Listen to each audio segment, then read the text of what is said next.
yo, Mary had a little lamb, I got this. All right, what's happening, trumpet players and future trumpet players?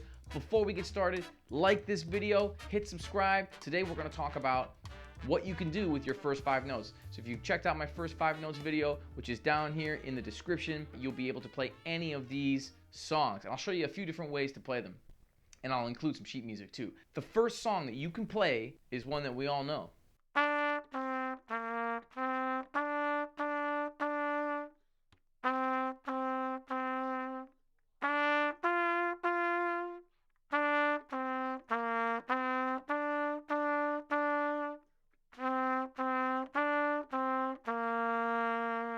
So you should be able to hear that I'm starting every single note with my tongue. This is really important that we start notes with our tongue and not with our lips. I see students doing this all the time where they start notes like this. And it's really hard to get a clean, articulate sound when you're tonguing with your lips, when you're just going It's hard. It's hard for me to do. So when you're using your tongue, you gotta say ta, ta, ta, or tu, tu, tu, or tu, tu, tu, tu, tu, tu, tu. The tip of my tongue is touching the roof of my mouth just behind my top teeth. I'm not putting my tongue between my teeth. I do that sometimes. Did I just say do-do? It's when I'm playing jazz music for an effect.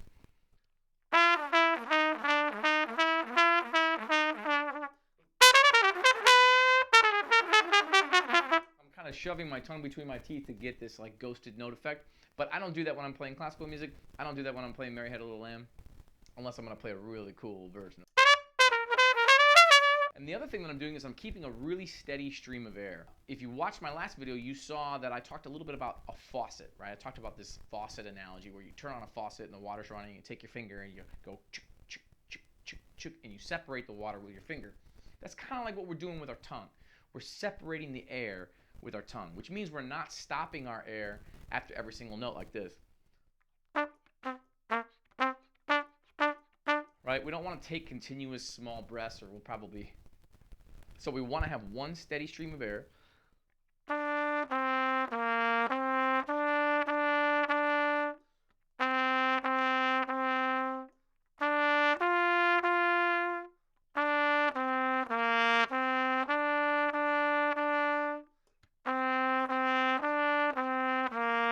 Lightly touching the tongue to kind of smooth out each of the notes, make it sound a little bit smoother, make the notes sound a little bit more connected. I could also separate them a little bit more and still keep my air moving as much as I can without kind of blocking the air or stopping the air. So that's an easy one. That's one everybody knows. And if you want to show off to your family and your grandma and whoever's around, you'd be like, yo, Mary Had a Little Lamb, I got this. Another great 5-note song is When the Saints Go Marching In. This is a great tune that so many great bands play. Some people call it Dixieland. I don't really call it Dixieland. I kind of call it trad jazz, which is short for traditional jazz. And there's so many amazing bands in New Orleans that play that tune. And that's a 5-note song that you can play right now.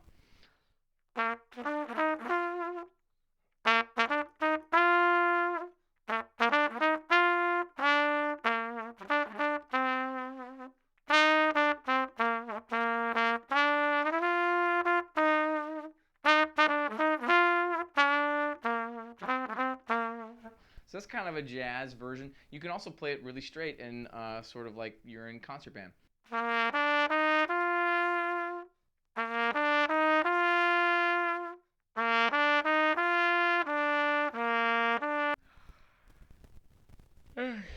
Oh, sorry, what was I doing?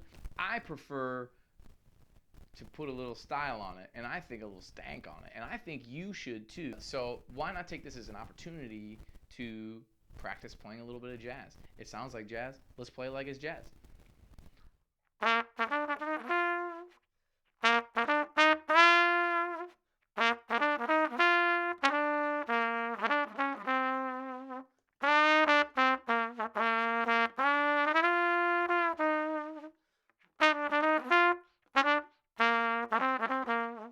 Oh, when the saints go marching in.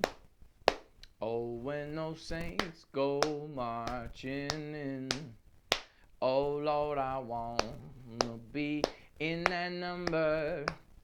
Oh, when the saints go marching in. There's all kinds of other lyrics you can learn. There's a song called Mama Don't Allow that people do over this song that can be really fun. So you can search for that stuff on YouTube. Maybe I'll drop a link in the comment section of somebody playing this tune in that way. What I'm thinking is, I'm thinking 2 and 4 while I play that. That's what makes it feel like jazz. When we emphasize, instead of emphasizing the 1 and the 3, like a really good polka band.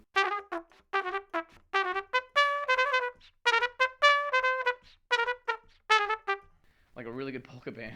Instead, what we're going to do is we're going to emphasize 2 and 4. 1, 4, 1, 2, 3, 4, 1, 2, 3, 4. Oh, when the saints go marching in, right? So we can even sing it straight and clap, like I was just doing. I was kind of singing it straight and clapping. It still felt like we were making it syncopated. We were turning it into some form of jazz. That's where I gravitate towards. I kind of always gravitated towards that way. I always loved playing the trumpet, and I loved learning classical pieces and learning technical pieces, but I always kind of wanted to play funk music. I wanted to play jazz music. I wanted to play black music. Now, there's a couple other songs that we can learn, but they don't quite fall into the 5-note category, but I think you can do it. Have you ever seen Star Wars? I have 2 small kids. My oldest is like, he's ready to watch Star Wars. It's not like a bunch of gore or anything, but he's not quite ready to see it yet, but he's super pumped.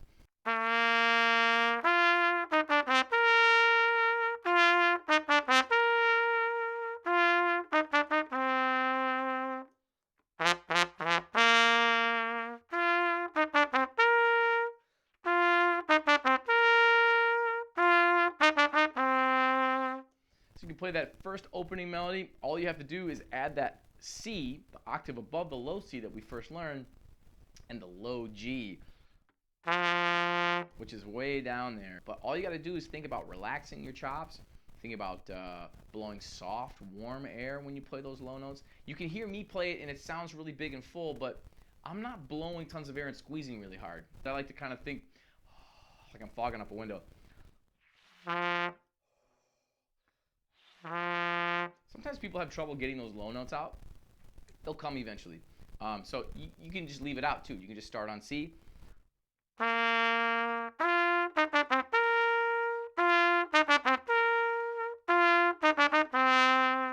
And the other one that you might know, also 6 notes, so it's just outside of our 5-note threshold, is Twinkle, Twinkle, Little Star. And this is a great tune because lots of different words have been written to this. Play this tune and everybody's going to know it, which is really fun when you're playing for your family or playing for your friends. But we also add the note right above G, which is A, which is the same fingering as E. It's 1 and 2. So this is G, and here's your A. I'm not really doing much different than how I play the G.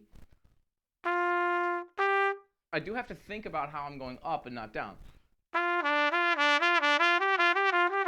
That might be a fun exercise for you to try, just going from G to E and then G back up to A, to make sure that you're used to the motion of moving up to A versus down to E.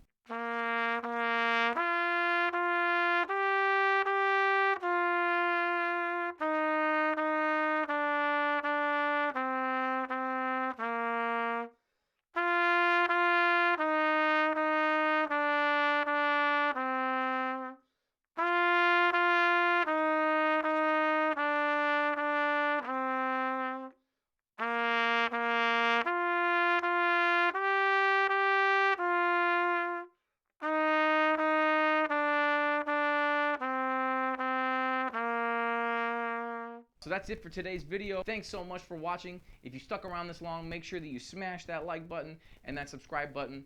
And